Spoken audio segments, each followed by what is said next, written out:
Hi there, this is Rob from Auburn Amps with a very informal video this time. This is a topic I've wanted to handle for a while, but I've been putting it off because it's kind of contentious. This one is probably going to rub some people the wrong way, but please hear me out and try to put your prejudices aside for a few minutes and really think about what I'm saying and how it can benefit you and your playing and your goals as a musician.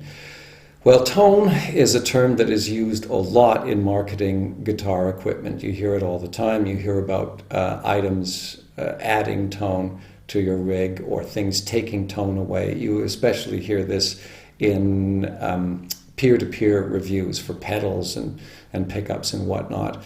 And I would advise you to not take too seriously any reviews that talk about tone as being a substance, like when people say they change the capacitor in their guitar and it sucks tone or it adds tone. Well, tone isn't the substance that you're trying to add to your rig in the greatest quantity possible in order to achieve some universal objective. There is no universal objective in finding your guitar sound. For someone who's playing bebop is not looking after the same sort of tone that someone who's playing death metal wants, for example. So what you need to do first is define the kind of sound that you're after. You can use words. Well, words are misleading, actually. You hear people talking about chimey tone or creamy tone without actually defining these, and they're going to mean different things to different people. So a more accurate way of going after what you want is to use recordings. Find artists whose playing you aspire to sound like, and specific passages in specific recordings, and save those, stick them on your phone. Put those aside as references. Those are your tone references. That is the sound that you want, and you want to achieve that not only with your rig but your playing technique.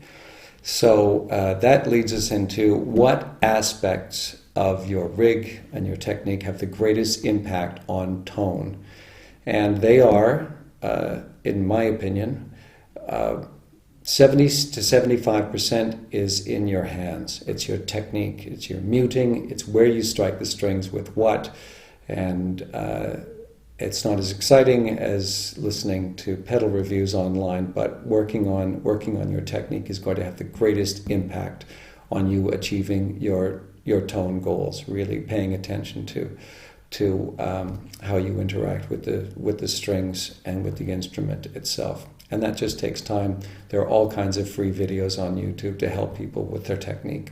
So you don't even have to pay a top flight teacher to get really good guidance in that part of your tone goals these days. The next most important category are the electromagnetics, and that's because they are the non-linear elements in your entire rig chain. This is electric guitar we're talking about, of course.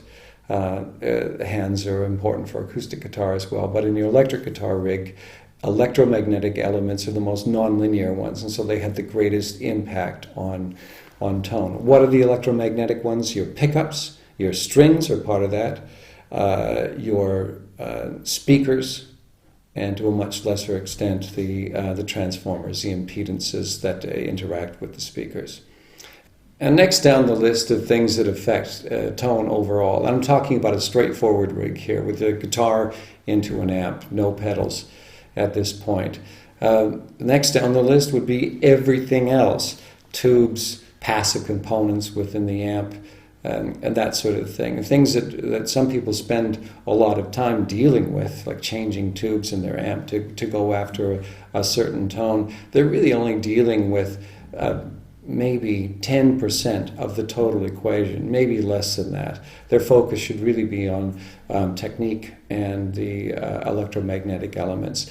And in order of magnitude, I would say the speaker in your amp and and I'm not talking about just the speaker component itself, but I'm talking about the design of the cabinet. Now, most amp cabinets are very few are designed acoustically. Take the Marshall 412 for example.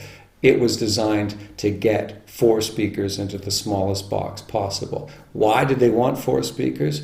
Well, speakers back in the day could only handle a maximum of 25 watts. So if you're going to build a 100-watt amplifier, you need 4 speakers to survive that power level. So 4 speakers in a box was not done for any acoustic benefit. In fact, the interactions between those speakers create all kinds of lobing problems and directional problems that are part of the character of a Marshall, for example, but not necessarily a beneficial character. And if you're miking it up, those things are lost anyway. So I'm digressing a bit here, but the cabinet design is part of the sound of the speaker. Open back, closed back, number of speakers, whether they're arranged vertically or horizontally, all these things will affect how the driver component itself will sound in there. But if you're talking about a fixed amplifier, you've got 1 amp with a single speaker or 2 speakers, changing those speakers is going to make a big difference to your tone. And the reasons are many. One is the speaker efficiency is going to have a big impact on how much sound is delivered by the amplifier. You can't necessarily trust speaker efficiency specifications because they're not all handled the same way. You can't compare a 98 dB efficient speaker from one manufacturer to a 98 from another and expect that they will have the same loudness in the same amplifier. It's unfortunate because it's a number and you expect that to mean something. But the way that efficiency is measured and the way the ear works and different frequencies is going to impact the overall loudness of that speaker and that amplifier. So don't go just by efficiency numbers when you're selecting a speaker, or even the frequency graphs that you see. That speaker is going to sound very different in your amplifier. The graph is going to look very different, and where you position that amplifier is going to make a difference. These are all nonlinear properties. The speaker, the cabinet design, where it's placed in the room, even how you mic it up. These make a big difference. And okay, we're moving up to other elements, electromagnetic elements. Pickups are massively important. They really, really are. You can change pickups and nothing else in a guitar, and you can create an entirely different guitar. It's because the pickup is a non-linear element. There are external factors that affect how that pickup will sound. One is the loading on the pickup, and the loading is, to a lesser extent, the amplifier input impedance, but the main loading on the pickup are the pots in the guitar. Not the brand of the pots or how smooth it feels, but the value of the pots. You hear people using they might say they always use 250K pots for humbuckers and 500K pots for single coils. Well, it's a rule of thumb, but the value of the pot interacts with the pickup and makes a big difference to the treble frequencies in particular, but also the entire frequency spectrum, the balance of the frequencies, which ones pop out. You need to experiment with that. There are ways to do it. If you know a guitar tech who can stick a volume pot in your guitar backwards, you can experiment with loading a little bit. Put a 1 meg linear pot in backwards across a pickup, no tone pot in there, and you can really hear the effect of loading on that pickup and choose a load that will work for you for your final volume pot and tone pot. But you can't go by numbers, you can't go by what someone else says. Every pickup is going to interact differently with a different load. So all I can say is you need to experiment with pickups. They're going to have a great impact on the sound you're after. You can trust reviews to a certain extent if someone is saying that this one is brighter than another, and if it's brightness you're going for, then that's a direction to go. But be wary of reviews where people are comparing pickups and they're playing through they're playing through pedals, or they're playing with heavy distortion on the amp. There's too much interfering with what you're hearing. And of course, the speakers, the amp they're using, these are all going to have an impact. Some pickup manufacturers will allow you to try a pickup and return it if you don't like it. This is great. Take advantage of that. It helps them to develop pickups that people want, and to help them understand what other people's tone objectives are. And it also helps you a great deal if you can make the effort to change the pickup, use your ears, and you can find something you like and return something you don't. It's a wonderful opportunity if you find a pickup manufacturer or a shop that will let you do that. So pickups are huge after technique, and probably about the same level of importance as speakers.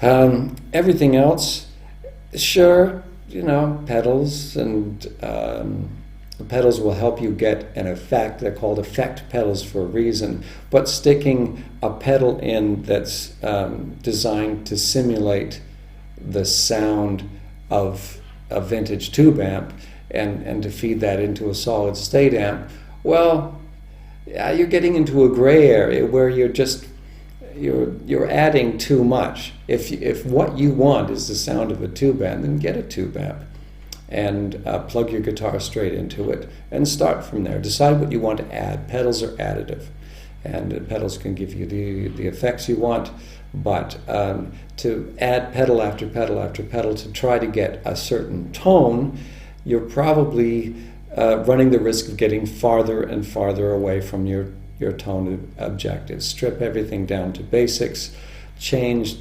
the most important things first, and do this interactively. Pay attention to what you hear and see what takes you closer and farther away to those tone samples you've saved. Another thing about the electromagnetics with pickups, the strings make a big difference. The string formulation and, of course, the thickness of the strings have an impact on the output you get from the pickups. String gauge also has a big impact on the guitar's sound itself, even with a solid body guitar. Why?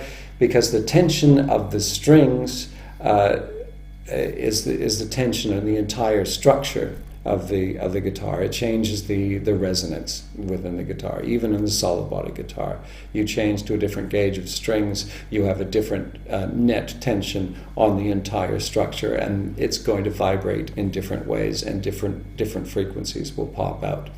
So changing string gauge gives you one way to experiment with tone, because it changes the mechanical vibrational aspects of the entire system, but also because it changes the amount of magnetic mass that's vibrating in front of the pickup, which of course is going to affect its output.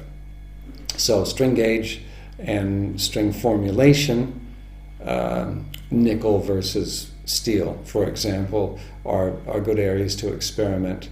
And again, find out what the people who have created the tones you really like are using, and try to do what they're doing. But if you find that using their strings, their guitar, their amp still isn't getting you close to sounding the way they do, chances are it's in your hands. It's how you're striking the strings, with what you're striking the strings, the angle of the pick, how you're muting with your left hand or your right hand if you're left-handed.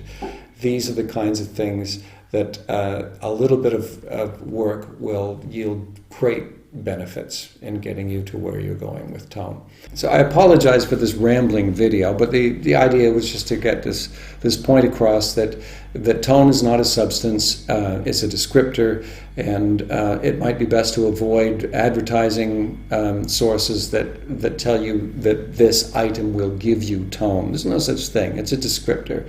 And descriptors like chime and cream are only marginally useful. You're much better off finding a recording or a bunch of recordings that represent the sound objectives that you have, and then using those as your reference as you experiment, because it's easier. It's too easy to forget a sound. You need a reference. You need an oral reference like that. And then the things to change are technique is number one. Work on your technique, your muting, what you hit the strings with, the type of pick, the angle, where along the string length you're striking the strings. These kinds of things will have a huge impact on your total tone. How do you know this? Sit down and play, and then hand your guitar with all the same settings to another player whose technique is slightly different from yours, and you'll be surprised at how different your rig can sound. It's in the hands. Most of it is in the hands. Next down the list, speakers and pickups, and the loading on the pickups is really big. The pots in your guitar, those are cheap things to change, cheap things to experiment with. It just takes time. Same with strings. Strings will make a big difference. The gauge and the formulation of the strings. And then working down the list, you get to everything else. Of course, the amp is important. The tubes are important, but not nearly as important as technique, speakers, and pickups. So I hope this has been helpful. Send your comments, subscribe, that would be super nice, and let me know what you think, and all comments are welcome. Anyway, this is Rob from Auburn Amps, wishing you a day full of music, as always.